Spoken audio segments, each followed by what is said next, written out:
Hello, viewers. Welcome to Canada-Bangladesh Social Justice Action Research Alliance. On this platform, we talk about issues that impact the social justice locally and globally.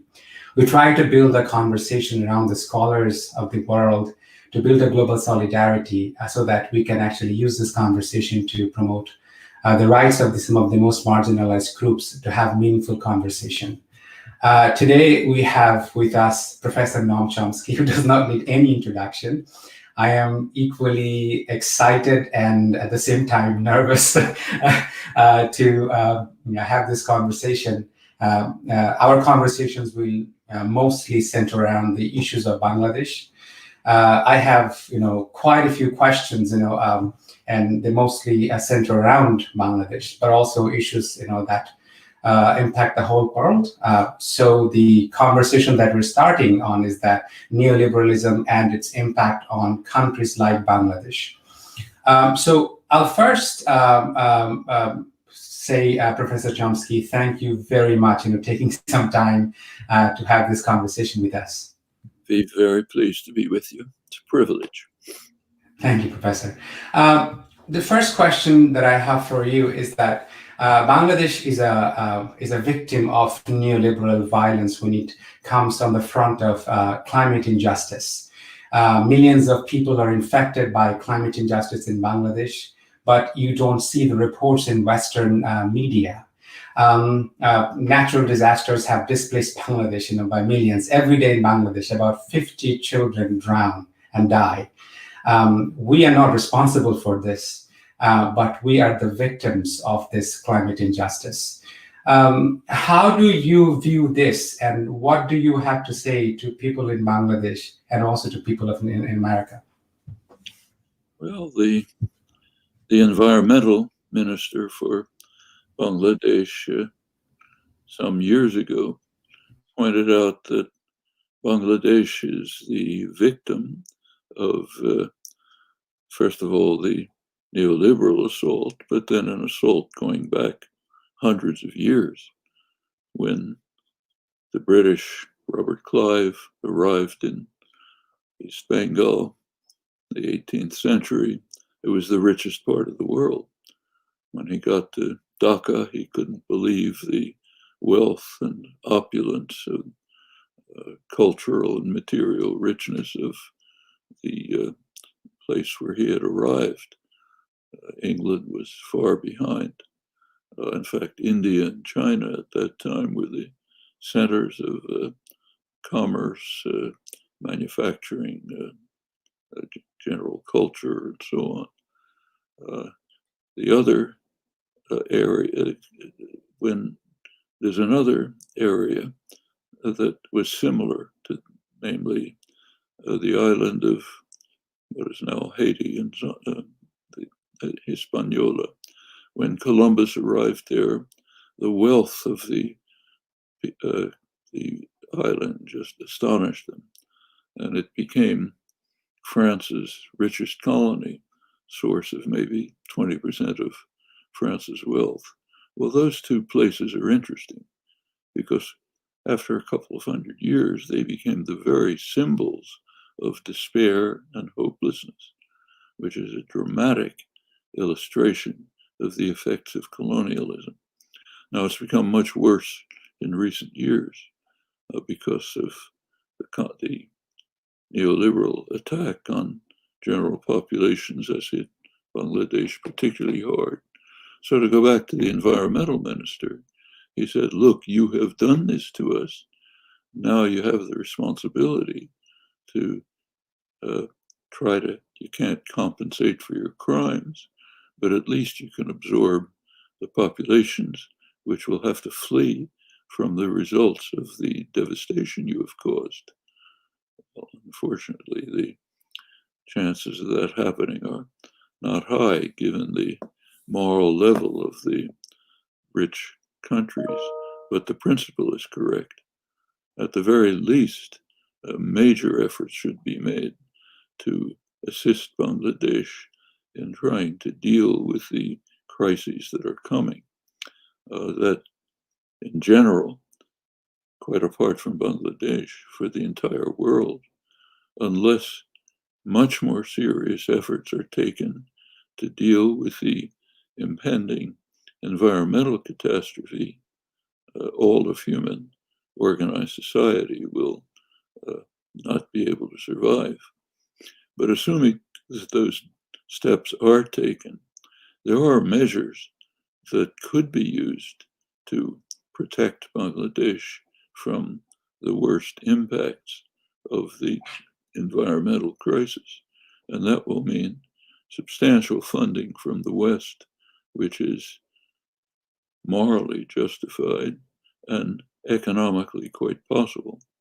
But it will take a major struggle within the West to achieve the moral revolution which is required to face the consequences of Western colonialism, which has been extraordinarily destructive all over the world, and to try to compensate for it somehow. I mean, take the Western Hemisphere. Virtually the entire population was exterminated. That's about 80 million people. That's, nobody knows how many, but most were simply exterminated. Africa was devastated. Africa could have moved on, and this continues right till the present. And what Europe and the United States are doing is refusing even to accept refugees who are fleeing in desperation from the consequences of recent Western actions. The Pope Francis pointed out that the so-called refugee crisis is in fact a moral crisis for the West. And that's the same is true in South Asia. Till the into the 18th century, England was robbing higher technology from what was then India, basically South Asia, and using it for British industrial development. Then England proceeded essentially to deindustrialize South Asia. When it, barely, finally only achieved a limited degree of independence after the Second World War, after horrifying famines, tens of millions of people died, none of it necessary. There's a debt that the West holds to almost the entire inhabited world. And it is a moral crisis that'll have to be overcome alongside of the direct crisis of acting decisively to mitigate. Sorry about that. It's one of the problems of working at home. To mitigate and reverse the environmental crisis that is not just creeping up on us, but is already visible.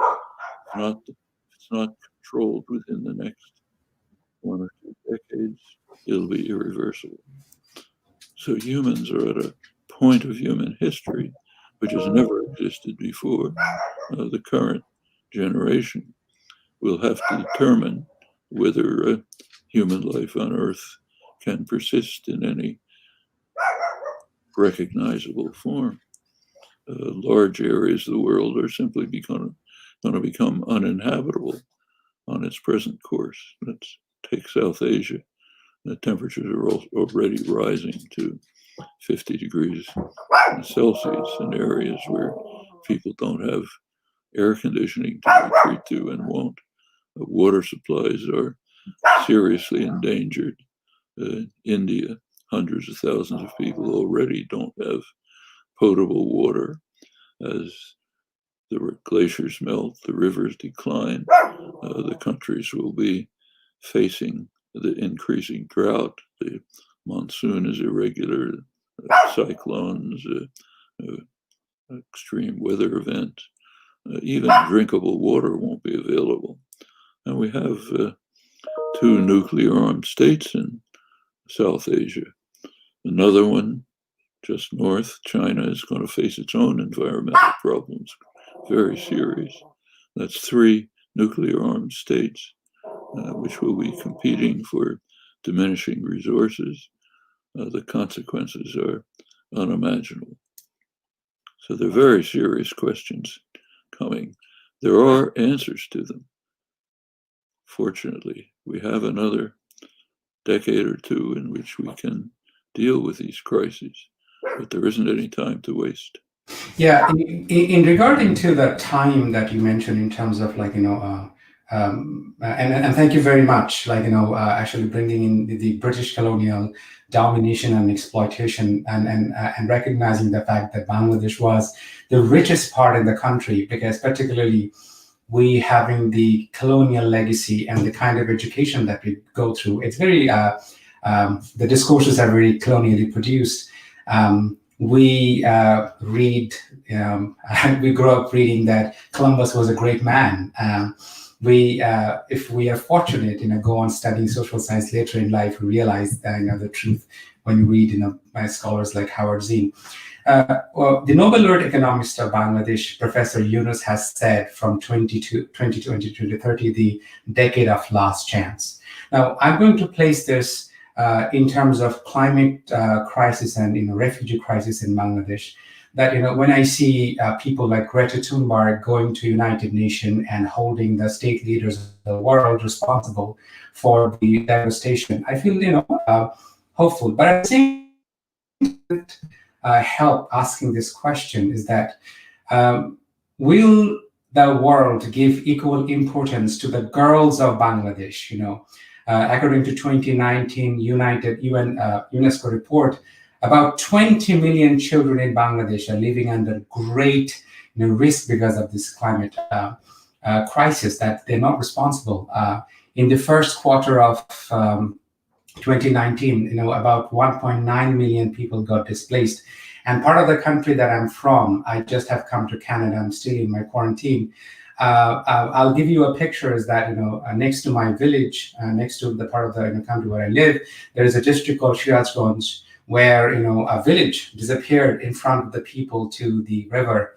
And particularly one scene where the masjid is like disappearing to the river. And you can imagine that how people hold a praying place so important, in such desperate situation.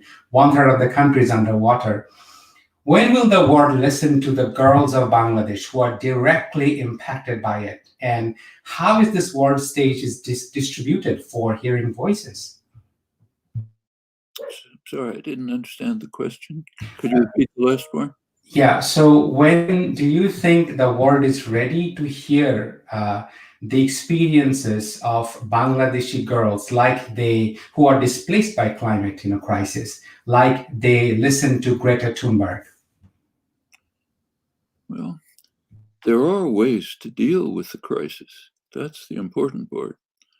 Bangladesh, for example, if the world faces the problems globally, then locally in Bangladesh, there are possible measures to hold back the rising sea, for example, the way it's done in richer countries. Take Netherlands, take Boston, where I lived most of my life. Much of Boston is technically underwater, but the city survives because of means are available to compensate for that with modern engineering practices and so on. That could be done in Bangladesh, but it's important to remember that the local solution in Bangladesh, well, things can be done, doesn't mean anything if the world isn't addressing the general crises. And there are basically two. One of them is terminating the use of fossil fuels, moving to net zero emissions, developing alternatives. That's all very feasible. The other is the moral crisis. That's not a material crisis of bringing the West, raising the West to the level of civilization in which it will recognize its need to take significant measures to compensate and overcome the disasters it has created for hundreds of years. That's hard. And you can see it happening in case after case. So right now, for example, the United Nations has a biodiversity conference. There's very severe attacks around the globe simply on the existence of species. They're disappearing at a rate that hasn't happened for 65 million years. A recent study from the leading botanical research center, Kew Gardens in London, found that 40% of plant species are disappearing. Insect species are rapidly disappearing, mammals as well. This is a very severe crisis. And over 160 countries are meeting to try to consider ways to overcome the crisis. One is missing. The most powerful country in human history is refusing to attend. It will not undertake the moves towards internationalism that are necessary to overcome global crises. It's not the first time. There's an international consortium, COVAX it's called, which is working on trying to deal with the pandemic. Pandemic, of course, is a global crisis, just as destruction of habitat is.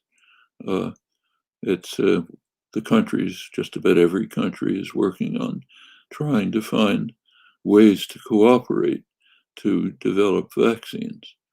Obviously, cooperation and free interchange is the most effective way. They're also trying to deal with distributional problems. How do we ensure that if vaccines are developed, they won't be monopolized by the rich? Not only by the rich countries, but by the rich in the rich countries.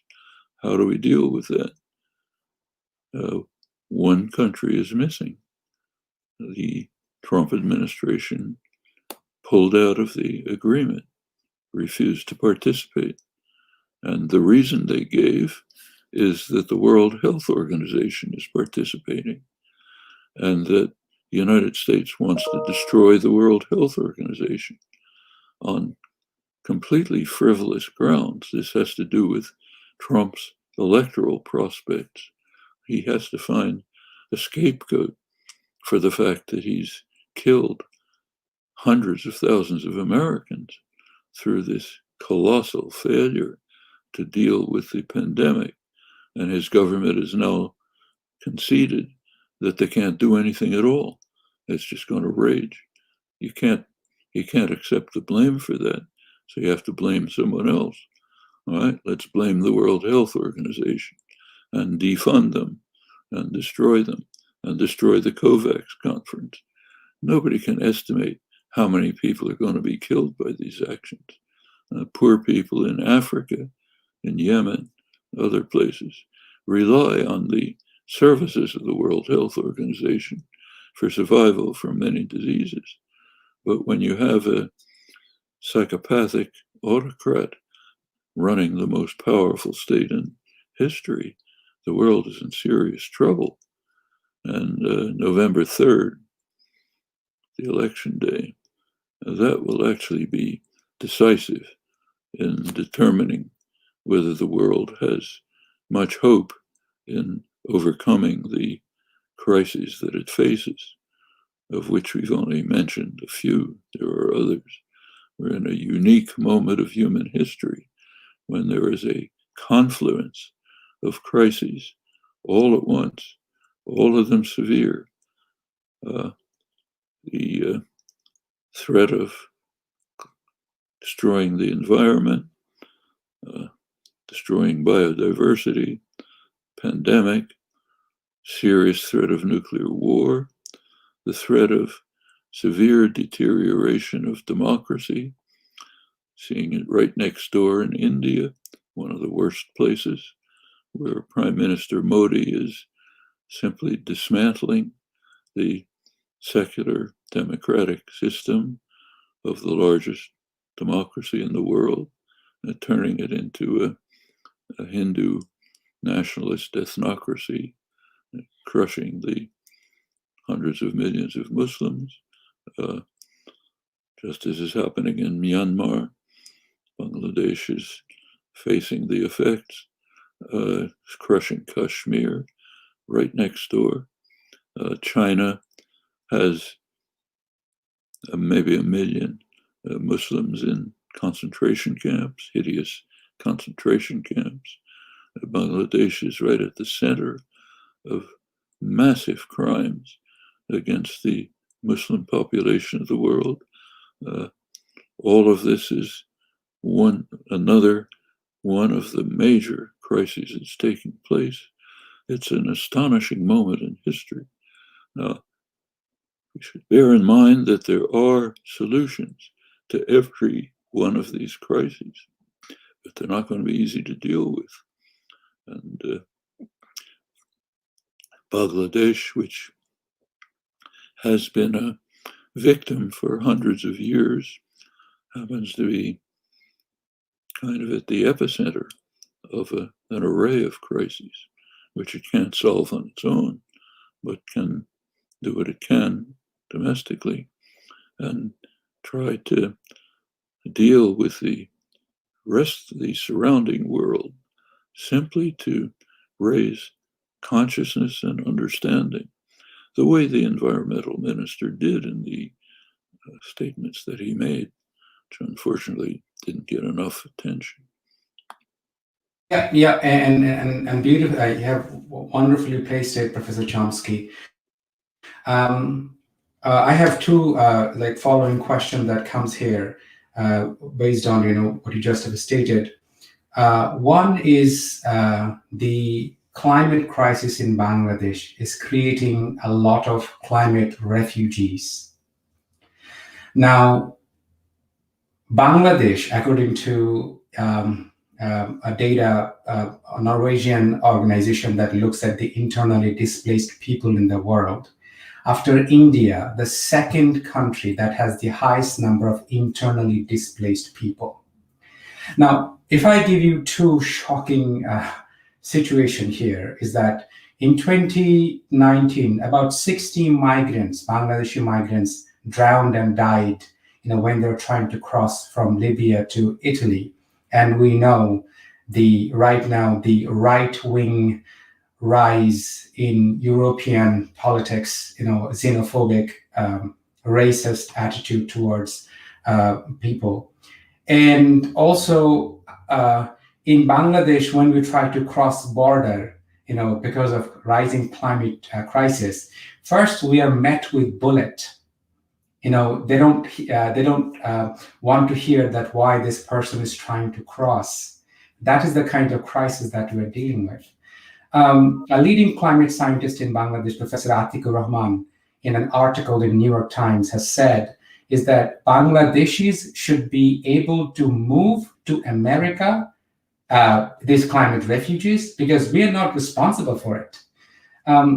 You, as one of the leading public intellectuals of the world, and also being an American, how do you see this statement that Bangladeshis should specifically be able to move into countries like America and European countries, because we didn't do this?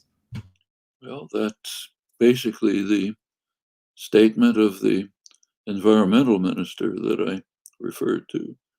In a just world, would obviously be true. I happen to live in Arizona. You can travel for miles and it's empty spaces. Country's undersettled. This is all over the country.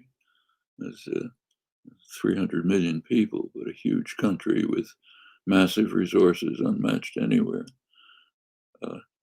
Even Central American immigrants fleeing from current US terror are blocked. And under the Trump administration has made it much worse. But it was terrible before.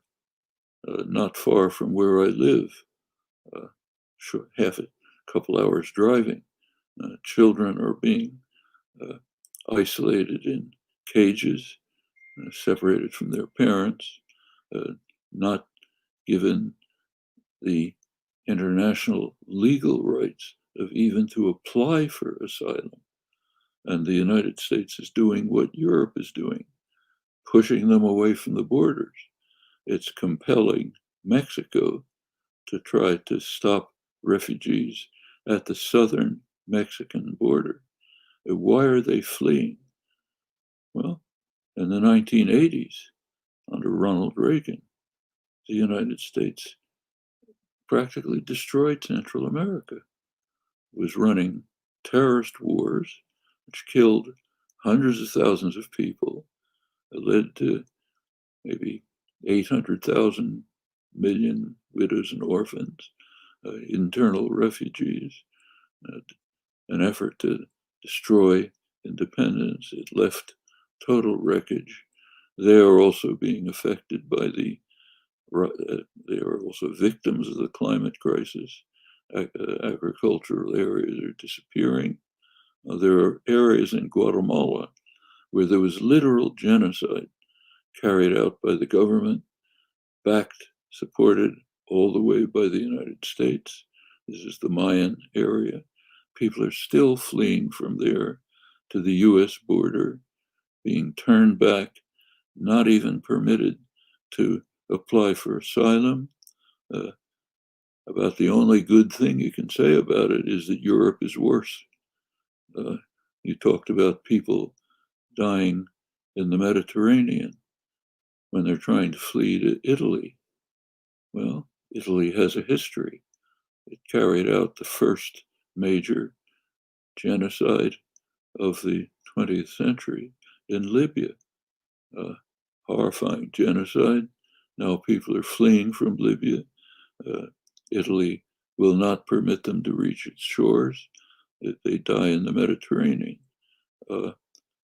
In the poor African state of Niger, West Africa, far from the Mediterranean, Europe has set up military bases to try to assist the Niger government in preventing refugees from devastating parts of Africa, even to reach the Mediterranean.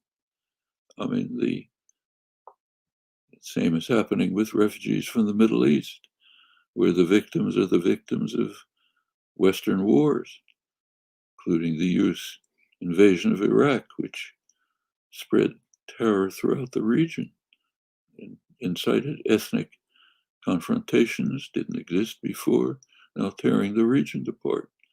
Okay, a lot of this is very recent. We don't have to go back to Robert Clive and destroying East Bengal. That was horrible enough.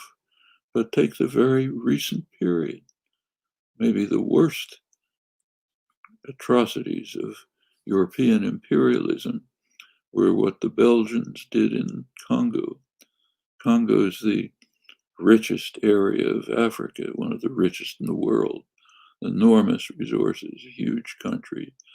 Belgium was probably killed 10 million people just trying to compel the natives to collect rubber for Belgian industry. King Leopold was the worst monster, but it continued. What happened to the Congo? 1960, it finally achieved independence. It was under the leadership of a young, charismatic, effective leader, the most prominent one in Africa, Patrice Lumumba. It had a chance for the first time to make use of its extraordinary wealth for its own people and for the development of Africa. Could have led the development of Africa. So what happened? The Eisenhower administration ordered the CIA to assassinate him. They failed. Belgium managed to assassinate him first. Then the Western powers Belgium and the United States primarily, imposed a brutal, vicious dictator, Mobutu, who persisted in the atrocities that had been carried out, goes on right to the present moment, right now, in the last couple of years. Millions of people have been killed in eastern Congo with militias battling to extract the minerals that are used for your cell phone and for other electronic devices around the world. The multinational corporations are hovering over them, taking the mineral wealth that is being stolen from the Congo with murderous destruction, millions of people being killed. This is after centuries of destruction and exploitation. It's not ancient history. And these are the reasons why people are trying to flee. And Bangladesh is one example. It's a global problem. There's going to be tens, maybe hundreds of millions of people fleeing in the near future unless these global problems are addressed. And one of them is a profound moral problem in the West. Pope Francis was exactly right. Just the environmental minister of Bangladesh was exactly right. These are deep moral, cultural problems in the West. They have to be overcome along with the material problems. Those we know how to deal with. The moral problems are harder. That has to be a change and a rise to a level of civilization that is something new. And unfortunately, the tendencies are in the opposite direction. Here, there's another tragedy that's taking place. The neoliberal assault on the countries of the world has been dramatic in the West as well. What has happened is that over the neoliberal years, the past 40 years, the wealth has radically concentrated, and the general population has been stagnation or decline. Take the United States, the richest, most privileged country in the world. There was it was just a study carried out a couple of weeks ago by one of the major research institutions, the Rand Corporation. It asked a simple question: how much wealth has been transferred from the lower 90% of the US population to the top during the neoliberal years? The number they estimate is $47 trillion through the neoliberal years. And it's not to the top 10%, it's to a fraction of the 10%. The wealth of 0.1%, not 1%, 0.1% of the population has doubled since Reagan came into office, from 10% to 20% of the wealth of the country. The general population has stagnated. 70% of the population in the United States tries to get by from one paycheck to the next with nothing in reserve. The United States is almost alone in the world in not having a health system, universal health system, which means that people, they can't even expect to, if they want to be tested for the virus, they have to pay for it. They can't. I mean, this is the richest country in history with absolutely unparalleled resources. It's been smashed by the neoliberal assault. And the same is true in Europe. That's why you see anger, resentment, contempt for institutions, and xenophobia, unwillingness, hatred of foreigners, unwillingness to accept the refugees that Europe and the United States should be accepting. All of these things are converging in ways that are going to be very hard to overcome, and they're all interconnected. Fortunately, you can make progress. Actually, there's, to move to some hopeful signs, there's a new international that is just being formed called the Progressive International. It's based on the Sanders movement in the United States, which is a huge popular movement that's trying to rescue the country from the curse of the neoliberal assault. A comparable movement, a counterpart in Europe called the M25, which is a transnational movement in Europe trying to salvage what makes sense in the European Union and overcome its severe flaws, bringing in voices from the global south, from South Asia, from Africa, from Latin America. Just had its first conference in Iceland, where the prime minister is a member. That offers considerable promise for a true international alliance of the kind that's needed to deal with international crises. Doesn't have the power of the states of the world, but it has the population of the world. Could be a difference. It's the human society is on a kind of a cusp. It's either going to destroy itself or it will move forward. And that decision is imminent next few years. Yeah, you have mentioned about Reagan, and these are incredibly insightful understanding about. Now, Bangladesh is fairly a new country. It gained independence only in 1971, and we often fail to contextualize America's attitude towards the independence struggle of Bangladesh. I'm specifically referring to the Nixon-Kissinger administration. At the time of the independence struggle, 1971, Nixon and Kissinger, they simply turned a blind eye to the brutal genocide that was taking place.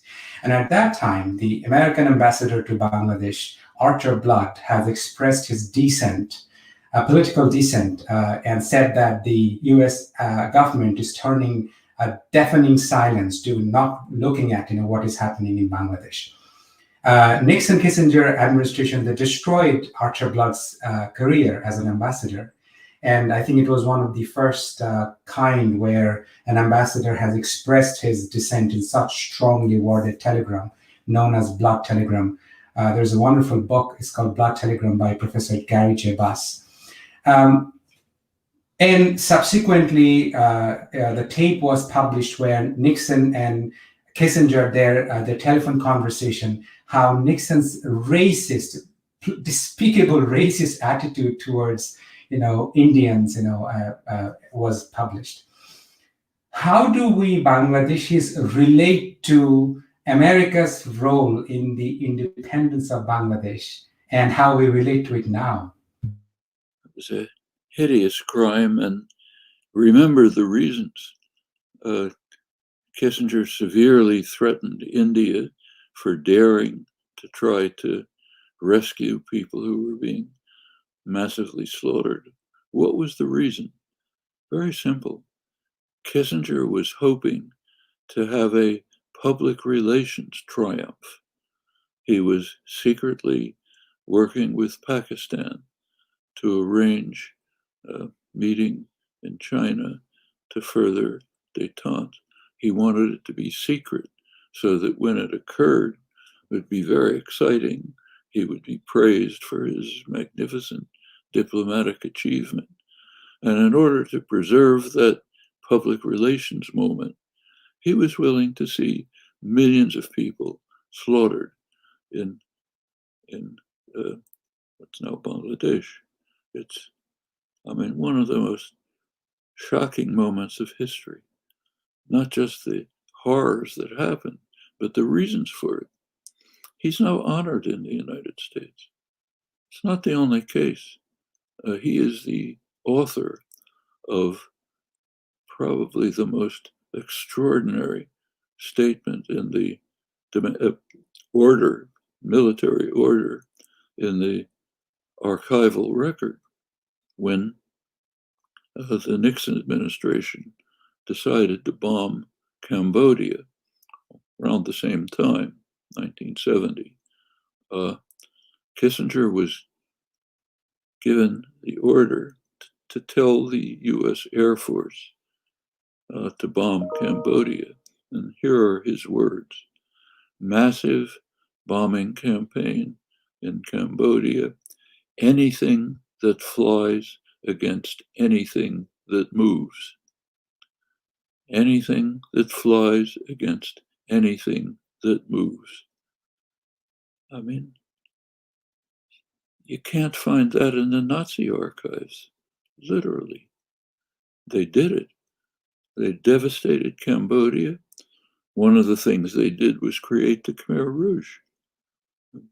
Hundreds of thousands of peasants bent on revenge. They took revenge, not on Kissinger, on the urban areas, with horrible atrocities for which we blame the Cambodians. Okay, it's easy, not ourselves. Unfortunately, the world is full of this.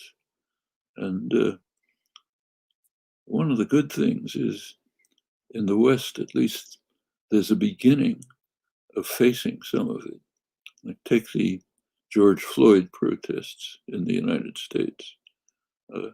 They were, first of all, consider what happened. I mean, another black man was murdered by the police. Happens all too frequently. But this time was different.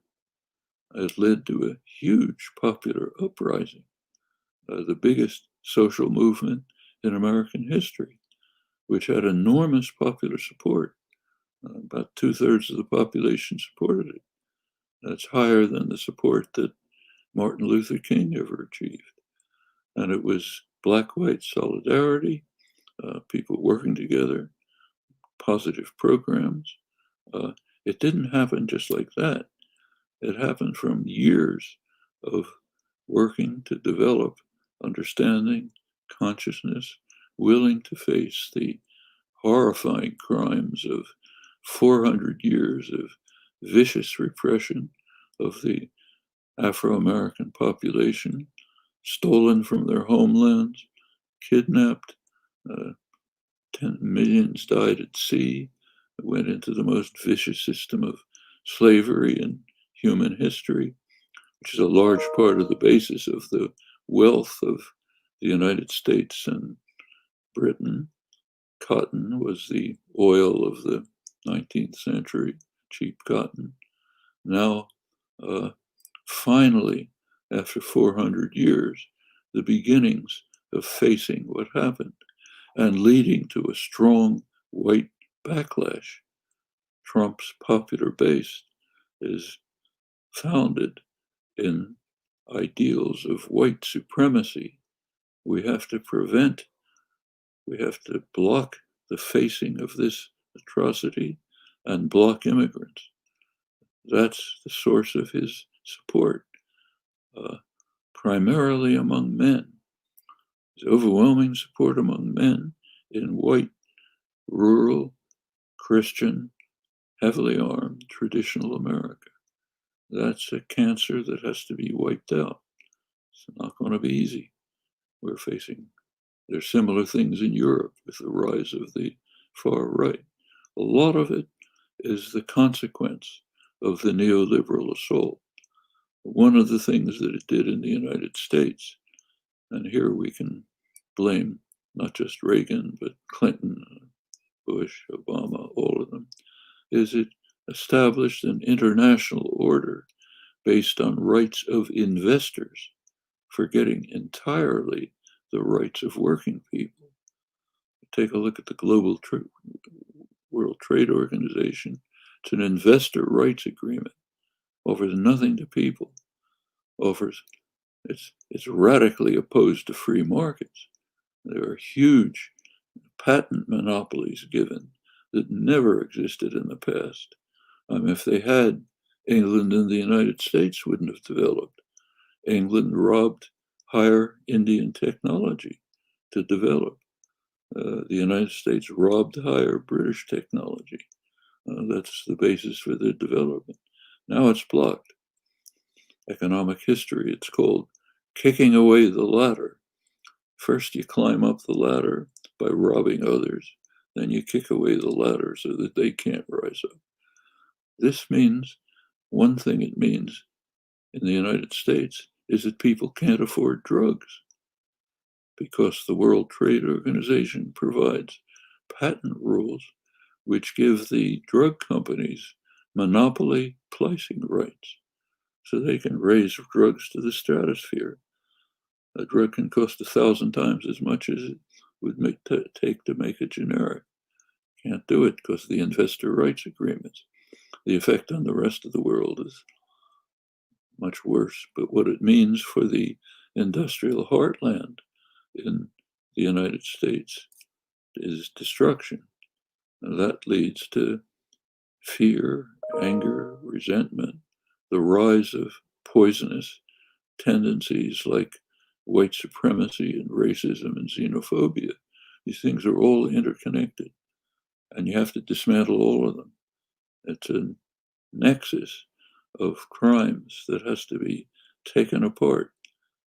Can be done, but it's not going to be an easy task. And every part of the world has a role in it. This is one of the things that dumbfounds me. I personally feel incredibly privileged to be born in a small village in Bangladesh and growing up in a rural community. Trying to understand how do we take people like Kissinger? How do we, like your essay, the roles of intellectuals have shaped the perception of many people who want to join in resistance. Kissinger was a professor at Harvard University. And when I think about, like you just have mentioned that the slavery, the cotton was the oil at that time.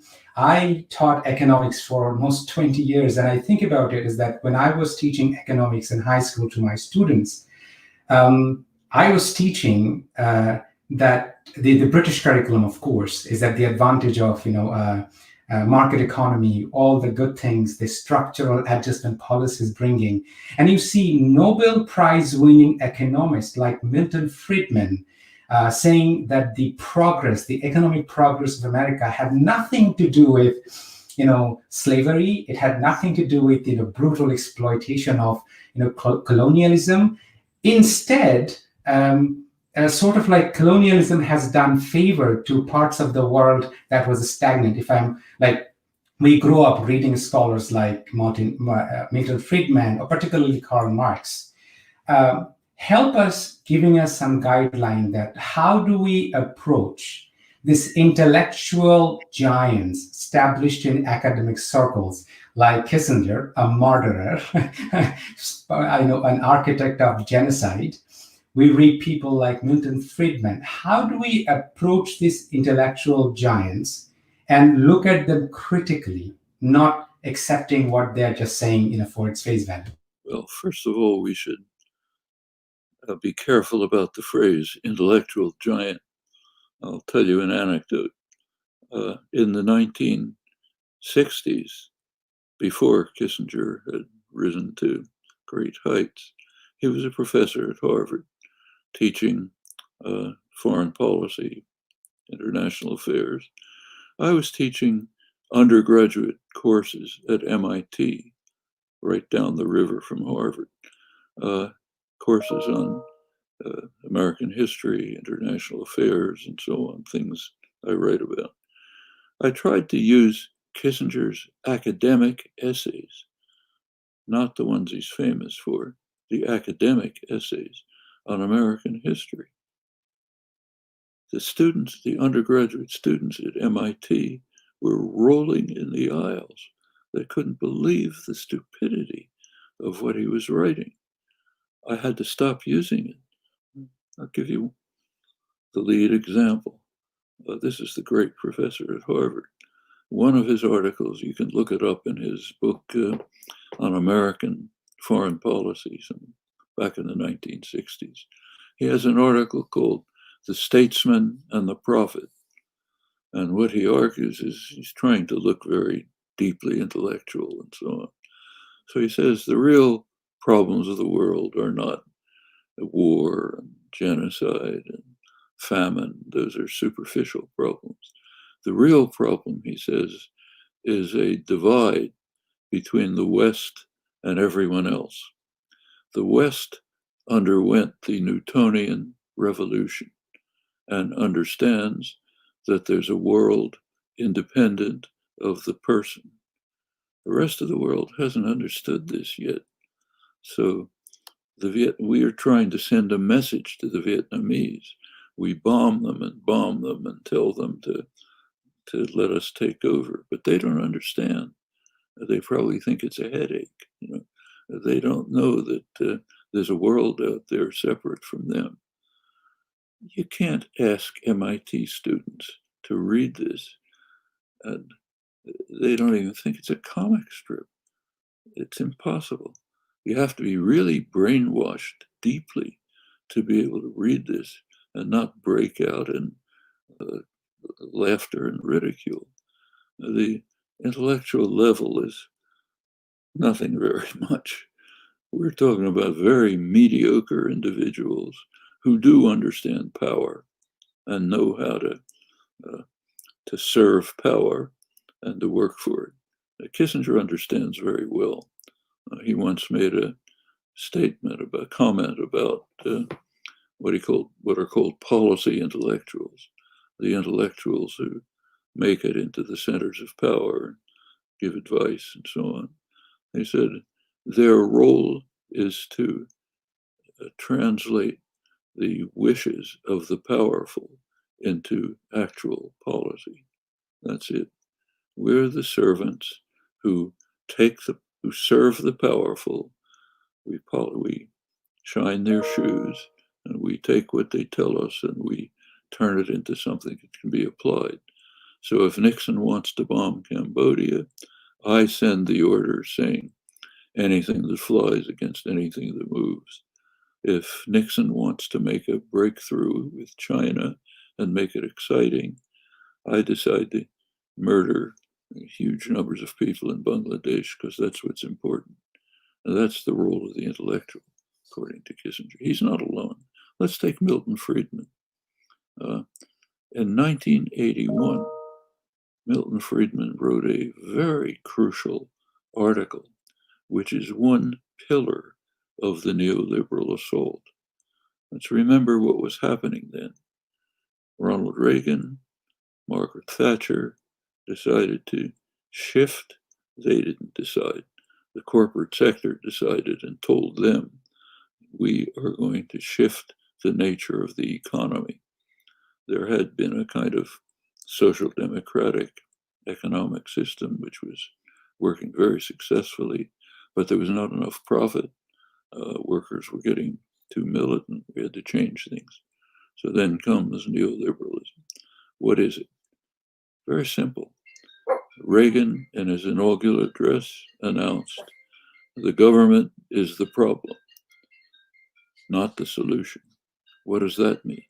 It means we have to take decisions away from government, which is partially responsive to the population, and place them in private hands, private concentrated capital, the corporate sector, which is totally unaccountable to the public. So decisions have to go from the public domain to the private sector, which is unaccountable to the public. Now comes Milton Friedman. Right at that time, he wrote a very important article which set the stage for corporate governance through the neoliberal years. His article announced that the sole responsibility of a corporation is to maximize profit. It's not allowed to do anything else. Now remember, forming a corporate, if you and I decided to form a corporation, That's a gift from the public. You're getting a gift if you incorporate. You're getting the gift of limited liability. So if there's a crime by the corporation, I'm not responsible. That's a big gift. One of many gifts given by the public to corporations. But Friedman was saying, you don't have to pay anything back. You get the gifts and then you maximize profit. So put these three together. Get government out of decision making. Put it in the hands of private corporations whose sole goal is enriching themselves. It doesn't take a genius to figure out what's going to happen. Well, what you get is $47 trillion transferred from the working class and the middle class to the super rich. It's not quantum physics. It's right on the surface. That's Milton Friedman's contribution. Okay. Also highly honored, greatly honored, considered one of the great figures of the modern age. Now, these are real pathologies. And I'm afraid I have to leave to the next. I'm off to the Middle East for my next interview.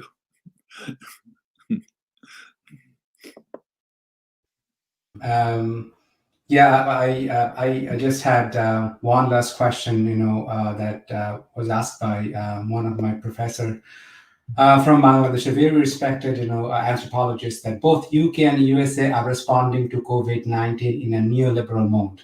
People are dying every day. COVID-19 mostly kills people deemed to be burdened to the healthcare and of the welfare. What do you think about it, Professor Zahir Ahmed, one of the very respected anthropologists of Bangladesh? Well, there's a few things to notice. One thing to notice is the deaths are needless. It is possible to stop them. We've seen it not far from you. East Asia, when China, on January 10th, Chinese scientists had identified the virus, sequenced the genome, sent it to the world. Every virologist in the world knew what they were facing. Some countries reacted, countries that cared enough about their citizens to react. Right on the border of China, South China, center of the epidemic, Vietnam had no deaths till very recently when there's a handful of visitors. No deaths right on the border of South China. South Korea had a serious pandemic, overcame it, never even had a lockdown. New Zealand has practically no deaths. Taiwan, under control. China itself, the center of the crisis, has it under control. The economy is now functioning. GDP increased by 5% last year.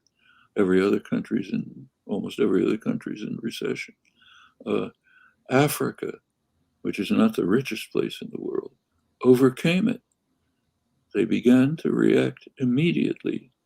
Soon as the information came, the health ministers in Iraq, in in Africa, gathered, laid down plans. Countries like Senegal, Liberia, have almost no cases.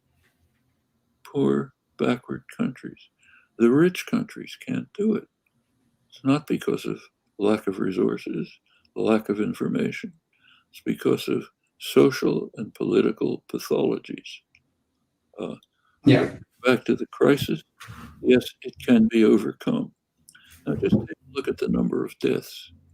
There's 3 countries way in the lead in the number of deaths. United States, India, Brazil. Each of them is in the hands of an autocratic proto-fascist. I don't think that's an accident. Way behind them in 4th place is Russia, also not exactly a stellar democracy. Then down later you get others. There's things that are happening that are under control. The pandemic is severe. It can be controlled. We've seen it. The deaths are needless. The rich countries could do what they can do in Africa, in Vietnam, in Cuba, in New Zealand as it can be done. Yeah, Professor Chomsky, we have one last question, which is personal question to you. Is that, for Bangladeshi students, young students in Bangladesh, what would be, Bashar Assad was asked this question that if in the future, let's say 100 years down the road, people see this interview, what would you like to tell to them? Question to you, Professor Chomsky. What is your message to the future? My message is very simple. We're in a unique moment of history. It's never happened before, with a confluence of severe crises. If they are not dealt with effectively, the future of human society is very dark. It's unlikely to survive very long. But we have answers.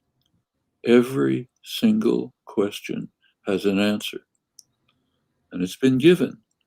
Like the pandemic, the answer's been given by very poor countries lacking in resources, but having social cohesion and serious policies. Global warming is an existential crisis.